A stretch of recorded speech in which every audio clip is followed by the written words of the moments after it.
Near the cross of Jesus stood his mother's sister, Mary the wife of Clopas, and Mary Magdalene. When Jesus saw his mother there and the disciple whom he loved standing nearby, he said to his mother, "Dear woman, here is your son." And to the disciple, "Here is your mother." From that time on, the disciple took her into his home. Later, knowing that all was now completed and so that the scripture would be fulfilled, Jesus said, "I am thirsty."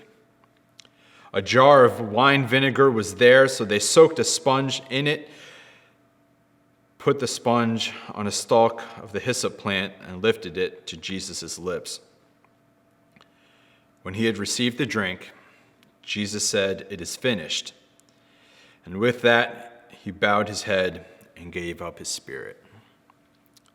The phrase, "it is finished," has echoed down the centuries of human history since it was said. And many people have tried to understand, what does this mean? Because what is the "it" that was finished?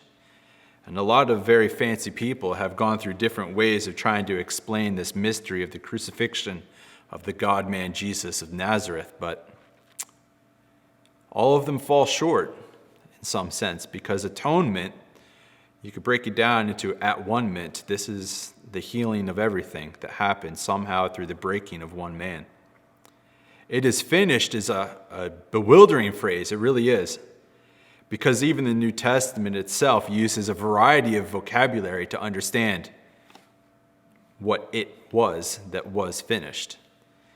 There's military lingo, a battle was won. There's financial, a debt was paid. There's medical or forensic, that humanity was put to death and then raised to life again. There's really a plurality of ways. But I kind of like this one understanding of atonement. And it focuses primarily on two S words. First is sin, the other is suffering. Yes, in conventional circles, we like to talk about Jesus offered himself as a sin offering.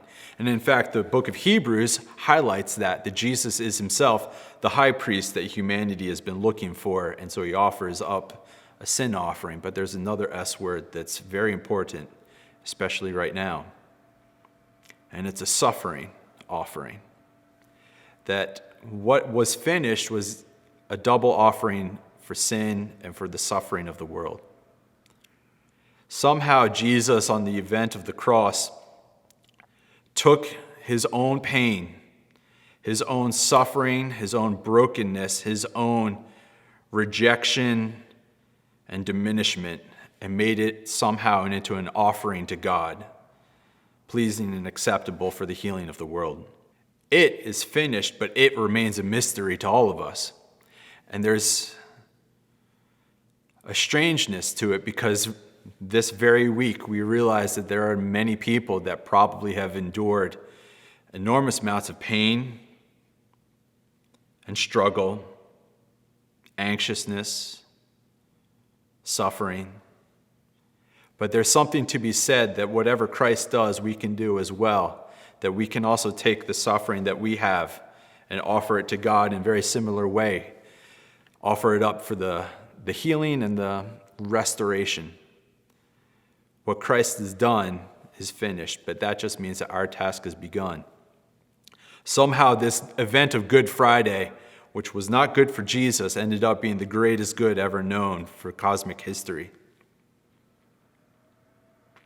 And you know what? Some mysteries are maybe better off not explained fully. There should be a little bit of air around it to help us recognize that mystery means maybe we should just stop talking. So maybe it is appropriate to say on Good Friday, it certainly was finished, because the God-man Jesus of Nazareth offered up his own life as a sin and suffering offering for the healing of the world. And yes, indeed, it is finished.